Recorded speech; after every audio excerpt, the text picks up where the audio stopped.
இந்த சம்மர்லயும் எப்படி சார் உங்க ஸ்கின் இவ்ளோ க்ளோ ஆகுது? எம்ஜிஆர் மாதிரி ஆமா கலரா ஆமா நானு ஆமா. யோ பேசாம ஓட்டியா நீ எம்ஜிஆர் முன்னம்னு பாத்திருக்கா இல்லையா? சம்மர்ல ஸ்கின் டேன் ஆகாம இருக்கிறதுக்கு சன்ஸ்கிரீன் யூஸ் பண்ணணும். நீங்க யூஸ் பண்றீங்களா? சன்ஸ்கிரீன்லாம் நான் கரெக்டா தான் யூஸ் பண்றேன். ஆனா எனக்கு எந்த ரிசல்ட்டுமே இல்லையே. சன்ஸ்கிரீன்லயே SPF ரீடிங் இருக்கு. அதுல 30+, 50+ இருக்கு.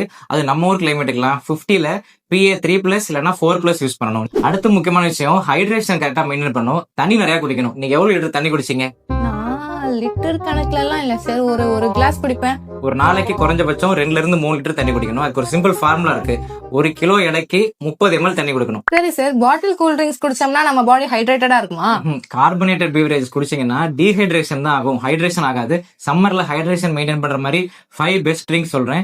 ஆலோவேராவும் மோரும் கலந்து பிளெண்டர்ல போட்டு ஸ்மூத்தி மாதிரி அடிச்சு குடிச்சீங்கன்னா உடம்பு நல்லா கூலிங் ஆகும். வாட்டர்மெலன் ஜூஸ் குடிச்சீங்கன்னா வாட்டர்மெலன்ல லைகோபீன் இருக்கு, ஸ்கின் டெக்ஸ்சர் நல்லா மெயின்டைன் ஆகும். இளநீர் ரெகுலரா குடிச்சீங்கன்னா இளநீர் இருக்கக்கூடிய பொட்டாசியமும் மெக்னீசியமும் நல்ல எலக்ட்ரோலைட்ஸ் உங்களுக்கு உடம்பு கூலிங்கா வச்சுக்கும். கருவேப்பிலை நெல்லிக்காவும் ஜூஸ் போட்டு குடிச்சா ரொம்ப நல்லது. சம்மர்ல டீஹைட்ரேஷனால ஹேர் ஃபால் ஆகாதையும் கருவேப்பிலை ப்ரிவென்ட் பண்ணும். நெல்லிக்கால இருக்கக்கூடிய வைட்டமின் சி ஸ்கின்னுக்கு ரொம்ப நல்லது. சம்மர்ல சிக்கன் ரொம்ப சாப்பிடாம மட்டன் சாப்பிடுங்க. மட்டன் போன் பிராத் குடிங்க. அதுல இருக்கக்கூடிய கொலாஜன் ஸ்கின் ஹைட்ரேட்டடா வச்சுக்கும். ஸ்கின்னோட எலாஸ்டிசிட்டியை மெயின்டைன் பண்ணும்.